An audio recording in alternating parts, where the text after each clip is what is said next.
I'm going to go over some ag stock, some ag futures, kind of random, but ones that I tend to watch. So starting off, we have live cattle, LE. Last week put in a very bearish candle after this potential reversal higher. Denied the bulls the satisfaction of going up to test the 10% above here. So we also closed inside the cloud. So not very bullish for cattle at the moment.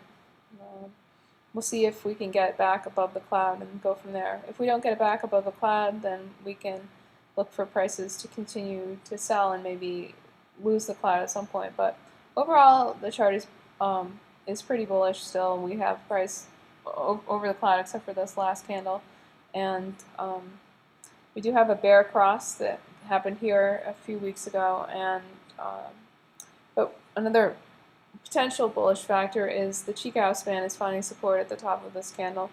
So if we do get a bounce and price goes higher, then the Chicago will find resistance at the Tenkan-sen.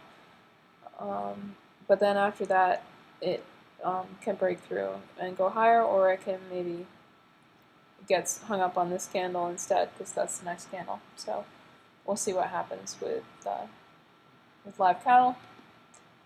Next up, we have lean hogs. One of my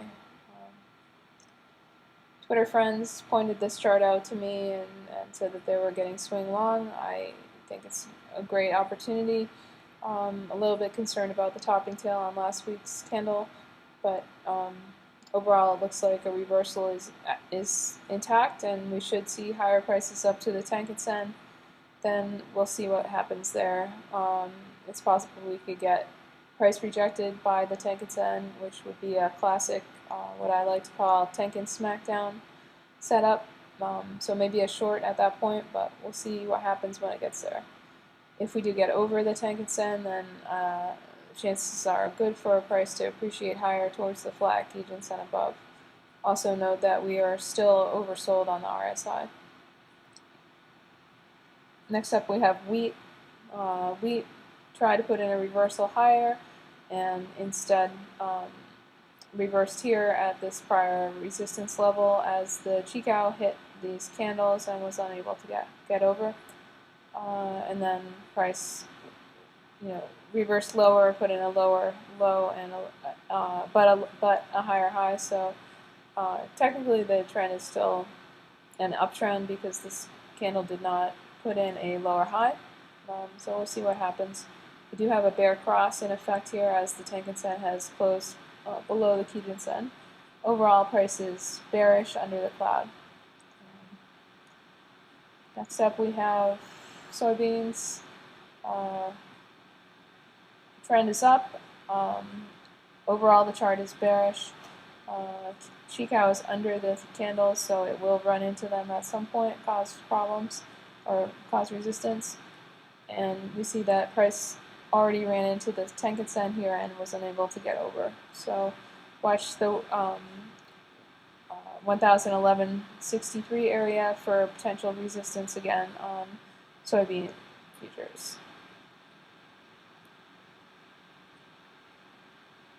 Next up, we have corn.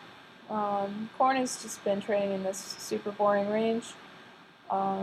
Really glad I'm not trading it right now, just between the Tenkan-sen and the Kijun-sen. It's unable to get above the Tenkan-sen here at 391.38. So until it can do that, it's just going to be in this range, and overall bearish under the cloud. Chicago has made it over the candles, which is hopeful for bulls, but it's going to need to get over the Tenkan-sen too, and so is price. Next up we have, and finally we have coffee. Coffee, you'll see, finally lost the cloud after testing the Tenkan-sen here. So coffee is now bearish. The Chicago span could find support at the cloud here, but it's sort of unclear as to where it will do that. The next candle will be a little bit further towards the cloud, so it could find support at the cloud. but we really need to get back over 160 to be bullish on coffee here. We do have the cloud trending up ahead though, so if we can get back in the cloud, it would go a long ways to being bullish, but for now it's quite bearish as it has not only lost the 10, been smacked down by the 10 consent, but lost cloud support. And that's about it for ag and associated futures. So thanks for watching. Good luck trading.